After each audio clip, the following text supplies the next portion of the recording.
Welcome to the HR Uprising Podcast. This podcast series explores HR hot topics and challenges through conversations with relevant experts and real-life HR, learning, and OD professionals. The HR Uprising is about learning through collaboration and evidence-based action. We want colleagues to have the confidence and skills to rise up through their organizations by delivering real, lasting business value. Now, introducing your host, chartered psychologist, experienced change agent, entrepreneur, speaker, and coach, Lucinda. Hello and welcome to this week's HR Uprising. And we're actually going to do a specialist topic this week, which is all about data protection and, to a certain extent, GDPR, but basically what do these perilous words mean to us in HR? I've got a lady with me called Kim Bradford, who is an HR professional, but also a data privacy expert. And you've managed to combine these two, as I'm looking at Kim in awe of being able to make sense of these things. And so we thought it'd be really useful for this audience to have someone demystify what we need to know in this area. So Kim, I'll let you introduce yourself further. But do you want to tell us a bit about your background, Kim? Yes, absolutely.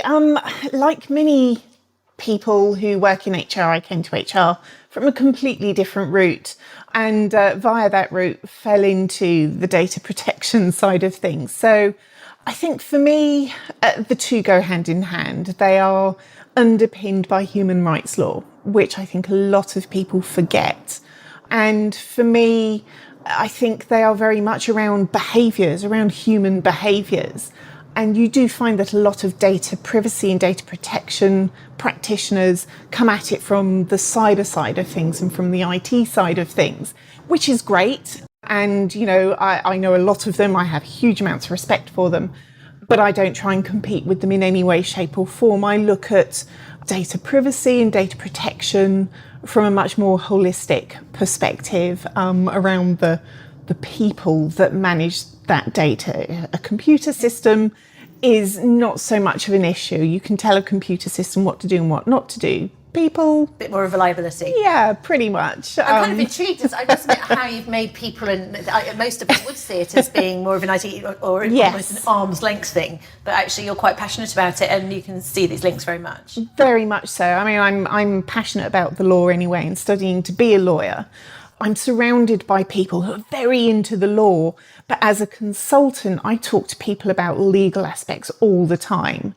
And I think the one key defining service that I provide to my clients, large and small, is myth busting and demystifying and just translating it into normal speak. Yeah. Anyone who's watched the news over the last few days and the Supreme Court thing about words proroguing. Existed, right? Exactly. And, they tumble off these people's lips without a pause.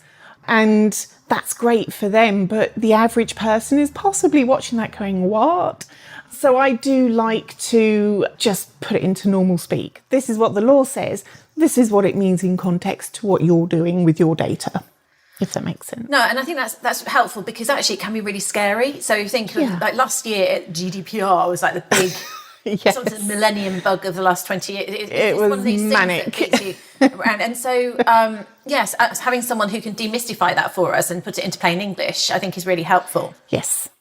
In terms of data and compliance and that side of things, how would you position this really in terms of why do you like working with it? I know you say you're passionate about the law and stuff, but why data compliance specifically? I used to work in recruitment before I moved into HR. And it was the same time that I used to work for a recruitment company and I was asked to deliver some training about the Data Protection Act 1998. So it's giving you an indication of how far back it was. And I obviously had to do a bit of research into it. And I found it quite intriguing that the company I worked for and all of the companies I was aware of weren't really towing the line with regards to what the law required. The training I delivered was around, things you could and couldn't write in your database notes about your candidates because they would have the right of access to those. Yes. And the company I worked for at the time found that both hilarious and also quite concerning. And I'm sure people listening to this will possibly think, oh yeah, the right of access is the one thing that we thought was new, but actually isn't. I think I'm very passionate about it because I did see the mania. I suppose I thought, well, everyone is talking about customers, about their clients, about personal data for the general public. And there was a lot of concern about, well, we're a small company and we don't process that much data. And I think any organisation who employs people needs to understand you would process far more data about your 50 employees than you would about your 10,000 clients. Yeah. One is complex and deep, but not very broad. The other is very broad, but not very deep for the most part, depending what it is that you do as a company. So I think my concern really sort of bloomed around, everyone is focusing on the external privacy notices and nobody is thinking about the internal privacy notices and talking to their employees about the personal data that they process about those employees. Because we kind of think we're covered through contracts and things like that, I suppose, as well, don't we? So there's lots of areas, I guess, there are going to be some myths you're going to bust for us, aren't you? Yes. I think pretty much everyone in the land may well have a contract that talks about, you give us your consent to process your data for the employment relationship. And one of the new things under the GDPR and the Article 29 Working Party came through that actually the definition of consent is much clearer now, and actually a forced consent where you have to do some of this stuff anyway isn't really true consent. And therefore, that kind of notice, it doesn't count anymore. It's definitely invalid. You then have to look at a much bigger step of, hang on, we need to tell all of our workers, our volunteers, our work experience, our employees, our subcontractors, perhaps even our freelancers, what personal data we process, why we do it, put it into context, and also what our basis in law is for that, how long we keep it, how we secure it, who else has got access to it, who we share it with. And that's a massive undertaking for any organisation. And I think the focus externally now needs to move internally for those who haven't done it. So does that mean we're saying the contract isn't sufficient? So what should we be doing to make sure that we're on the right side of the law with regard to this? People take different approaches. You can either throw a whole bunch of information into your contract, but you and I both know that the less you write into a contract, the better really when it comes to employee consultation and so on. What most organisations now need to do and what HR practitioners can really add value with is issuing a statement. So there's no need necessarily to get people to sign anything new, but there is an exercise of reviewing what processing you're doing, and that's captured in the GDPR in Article 30, which is a record of processing activity. And that is looking at, as I mentioned, what you're processing, why you're processing it, who you share it with, and so on and so forth, how long you keep it for, what your criteria is. And all of that is probably there anyway within HR, and if they sat and thought about it, they'd be able to answer most of it. So when I deal with clients, I find that the HR people pick this up very quickly, and therefore it is less onerous, but it can feel like a very big task right at the very beginning. So I usually try and get them to think about, right at the very beginning, how does this personal data come into the company and how does it flow through, and what other departments and functions will then utilise that same data but for different purposes. And often I will draw this out on diagrams and blackboards and flowcharts and all sorts, yes. So we just need a statement of personal data. Yes. Is there a term for it? Is this like a data privacy policy, or is it that might be more externally facing? Is it? Well, it's interesting. A lot of people think a privacy policy is the externally facing one. You see a lot of them listed on people's websites. An internal privacy statement or privacy notice is exactly the same thing, but will obviously talk a little bit more personally to your employees. Ideally, it should clarify the different categories. So you've got personal data and then you've got the special category data. Give some context to what they process and why, so how they collect it, what they use it for. And it must also outline what the basis in law is for that. So a lot of personal data and special category data that HR processes, they do because they've either got a legal obligation to do so or a legitimate interest to do so as part of the employment contract. Okay, so then if we think more broadly about different HR roles that are out there, if I'm in a large organisation, so recruitment or L&D, are there any particular danger areas or areas that specifically have to watch out in this space? It's a really, really good question. And I think depending on the organisation, the size, the focus, their, I suppose, maturity around the data that they process for their employees, it could be any number of the typical functions that you would find within HR, but every function needs to look at what they do and why. So recruitment, do you do it in-house? Do you outsource that? Payroll, is that performed by someone in finance? Does it tie into the HR function?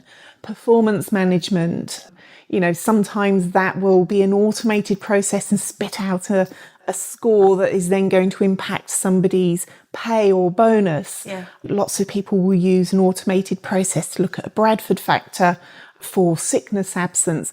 All of these things need to be looked at and explained and a basis found in law for them. As, again, going back to your term, like legitimate interest as to why you would be doing that. Why would you be processing that data? So for personal data, that's all captured, and I'll refer to the GDPR because it's a little bit easier, but it's also been written into the UK Data Protection Act 2018 as well, which has chapters and schedules and sections, which is a little more unwieldy to refer to. But Article 6 of the GDPR gives you a list of reasons where you can process personal data. And then Article 9 would be an additional level of justification for processing special category data. So to explain what special category data is? So that is particularly sensitive information. So from an HR perspective, you would absolutely look at anything that would come underneath a protected characteristic under the Equality Act.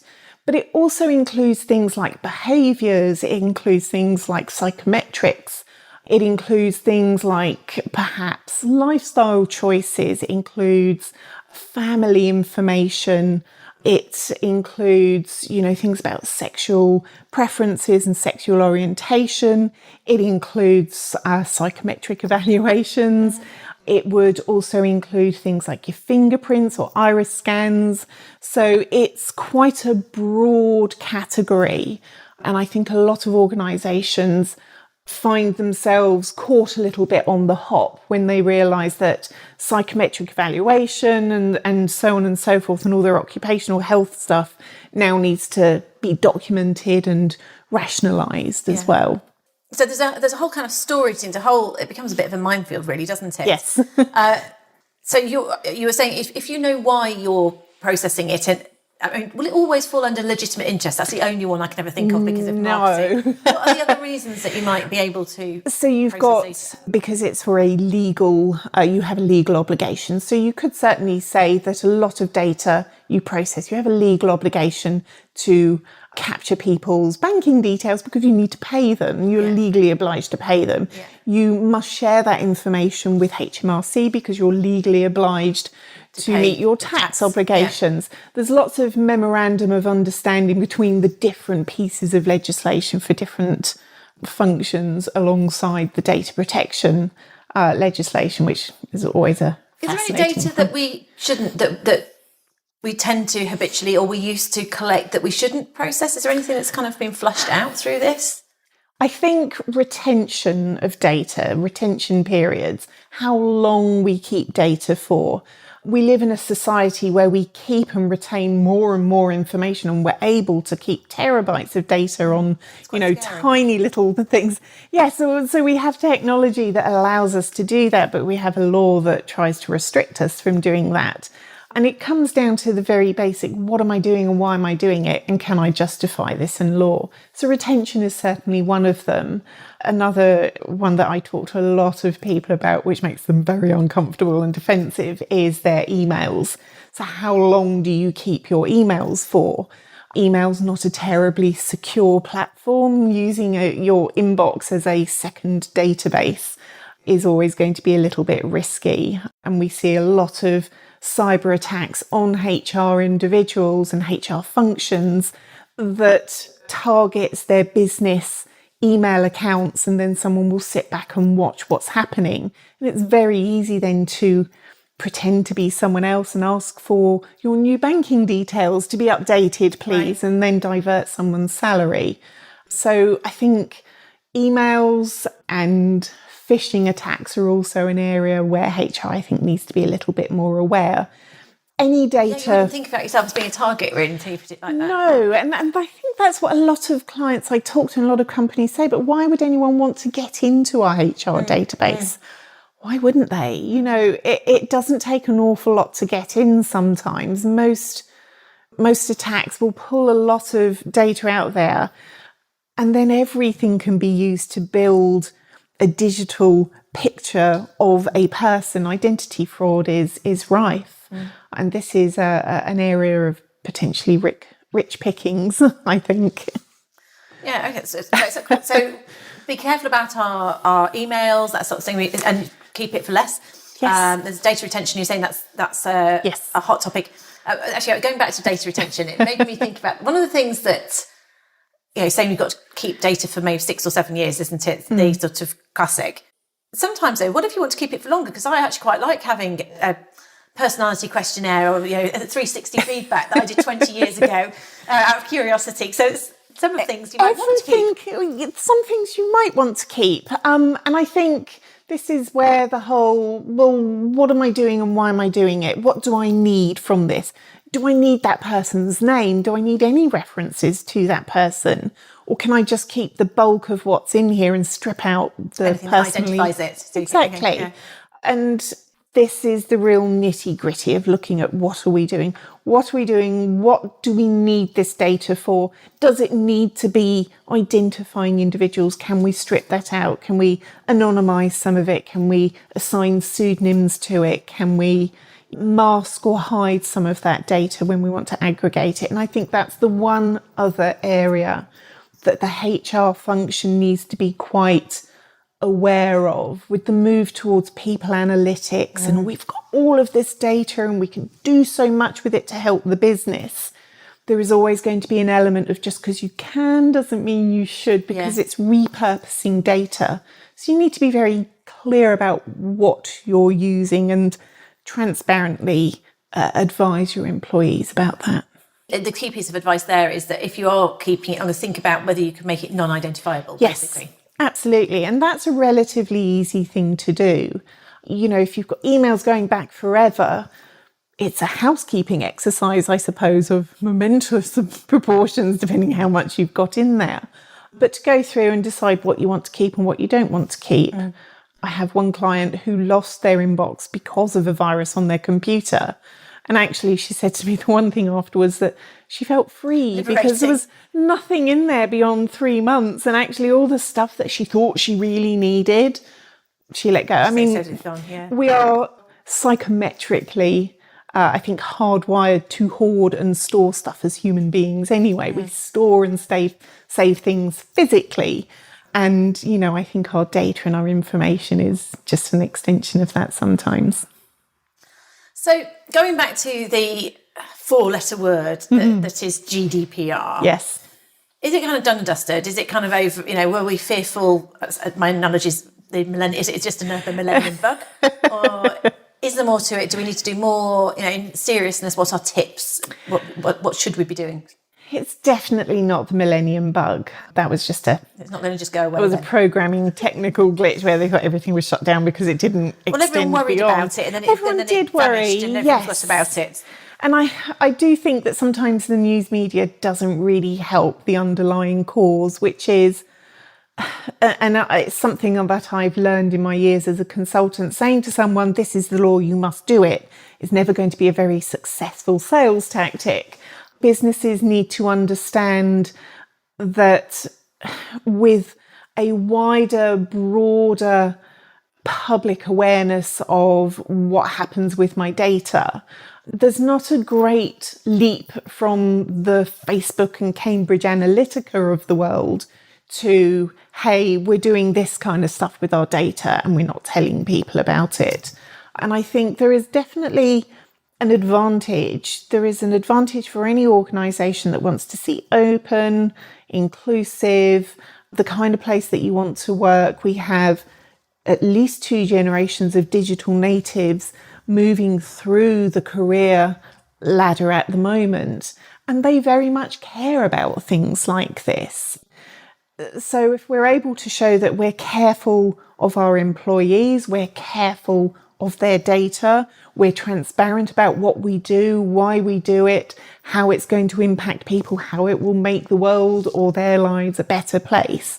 These are things that we shouldn't perhaps shy away from, but there is admittedly an awful lot of work for most organisations to do. And I think, as with anything, if you haven't budgeted that time, that resource, put it into your plan to look at, it's always going to cause people to react quite negatively, or even, just push it down the road and think, oh, I'll worry about it as and when or if something happens. So when I first met you, you were an HR generalist, weren't you? And then you sort of suddenly GDPR came along and you became a specialist because you went and got qualified and stuff. And of course, there were loads of people needing help.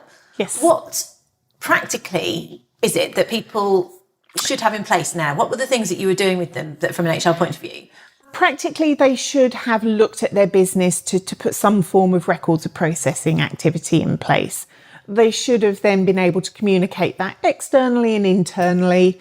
They should have mechanisms or procedures in place for people to exercise their rights. So, for example, a subject access request procedure, which sounds simple, but you always need to be making sure that you're cross-checking and identifying those people, because it's another area for identity fraud. And, knowing where to go within your organisation to get your hands on that kind of data in order to supply it to them, what you can supply, what you can say no to, and so on. So I think organisations need to have the mechanisms in place in order to be able to respond to things like that, and also to data breaches, to understand what a personal data breach incident looks like, what are the serious ones that you need to report, what are the not so serious ones that you don't need to report but certainly need to keep track of. It's a bit like the health and safety, the keeping of logbooks when people cut their fingers and trip over bits of carpet. You keep all of those things because they build a bigger pattern, and actually if the same thing keeps happening, the same bit of carpet keeps getting tripped over, then you have a case there to put something in place to rectify that. And exactly the same with data breaches. Okay, so hopefully everyone listening's got that in place. can check. Most people haven't, and that's fine. I think we're still, and I don't know how long the honeymoon period will last, but everyone's pretty much in the same boat. Yeah. There are very, very few companies that I come across new into them as a client, me as a consultant, who are tickety-boo. They're doing everything they need to do. They're fine. There are only about 13,000 large businesses in the UK. The other 5.6 something million are all small businesses. Yeah. Probably most of those are not tickety-boo. No. Therefore, the pain is shared. That doesn't necessarily mean that they won't come under the microscope at some point. Has anyone been prosecuted yet? And think, have they? Yes. The ICO, the Information Commissioner's Office, I should probably throw in the website there, which is ico.org.uk, do have an interesting section on their site entitled Action We've Taken. And they are quite happy to publish there where they have taken action against individuals as well as companies. Right. It's quite an interesting website. So there's quite a few, are there then? Quite a few, yes. And just GDPR is European law, isn't it? It is a European law. It has a global impact. It applies to anyone who is resident within the EU. So it's not just EU citizens. If you're an American citizen who's working in, Brussels for 12 months, it applies to your personal data whilst you're there. If you're someone who is flying through from Singapore, through Paris and then on to somewhere else, then it will apply to your personal data as well. And I think in the current connected world, personal data gets spread an awful lot more. Most of the big tech companies and software services that we use are not based in the UK, are not based in the EU. Therefore, those organisations are the ones that are feeling some more growing pains, I think, with regards to how they're dealing with the data. So the likes of Microsoft, the big Googles and stuff like that, Yes. they have to comply because their customers in the UK or Europe are using it. Because I was going to say, is there an equivalent of GDPR in the States? Or The states are quite an interesting mix when it comes to their legislation. You have state and federal law, and you've got 48 states. Yes. So it's no idea. I believe you. Oh, my geography teacher, if she's listening, would be cringing at that one. Apologies to anyone who is a US citizen listening to this and shouting at the right answer at me. But I think the closest is the California law, which is being negotiated, amended, and hopefully will be put in place. And that certainly is a law which potentially will only apply to California or businesses doing business with California-based organisations. But that is certainly a good start. They have a very good child protection online law as well. And I think even Disney have been fined over that for smart toys that were listening in to children and storing that information. My husband thinks I'm a terribly paranoid person. I'm not. I think I'm just, because I immerse myself in this all the time and have done over the years, over the last sort of 20 odd years, I've dipped in and out as and when it's been needed. It's interesting to see that the US is stepping up and paying attention. Particularly a lot of the big US tech organisations will have a base somewhere in the EU, and a lot of them happen to be in the Republic of Ireland. Therefore, the Irish Data Protection Commissioner is extremely busy looking at Apple and Google and Facebook. Sort of tax reasons, isn't it? Yes, exactly. But unfortunately, that's also meant that they've been very much captured and swung a spotlight on by the GDPR. Although they've not got exactly the same laws, they're all kind of, we're all in it. Everybody has to adhere to this. It's something, we're in it together. Yes, so therefore the big B Brexit word isn't going to make any difference to it. Isn't. No. It's not going away. So the GDPR replaced a former directive which was passed in 1995 by the European Commission and the European Parliament and the European Council, which directed all European member states to go out and put some laws in place. And that didn't work out terribly well. So now it is, sound like Tolkien, it's one rule to fit all. So absolutely, there are some member state derogations, but for the most part, everyone has to abide by the same. The UK Data Protection Bill 2018, which was passed pretty much 2 or 3 days before the GDPR became enforced, has written the GDPR into UK law.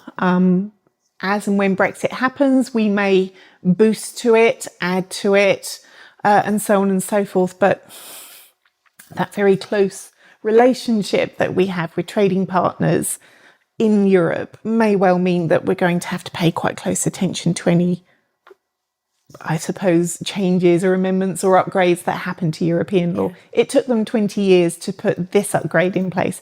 I don't expect another major upgrade in the next 20 years. Soon. Good. I don't want another GDPR. One would hope. Don't quote me on that. So we've talked pretty much about the different bits of HR and how there's different flows of data, and you talked about mapping data. To what degree should we be educating our staff around this? This is where I think HR can also really help. I'm wary of any organisation that just wants to dump GDPR compliance onto the HR department. It's not like HR doesn't have enough to do anyway as a function, and it's only part of it. Every different department needs to take ownership and accountability for what data they process. That's finance, that's marketing, that's customer service, it's IT as well. But HR certainly is going to be the area that people will look to ensure that training and awareness is rolled out to employees. And I think, we have a lot of statistics that show that no matter what processes, procedures or technology you've got in place to keep you safe, people are always going to be the X factor. So laptops still get left on buses and, and for the most part, most data breaches actually involve non-cyber data. So errors. Human errors, written text, notes, paperwork printed and, left behind somewhere where it shouldn't. So it's very rarely digital data. The cause of the breach is people with paperwork. So I think the training and the awareness is definitely there. I think from an internal perspective, HR should map and account for what kind of data they process for an organisation.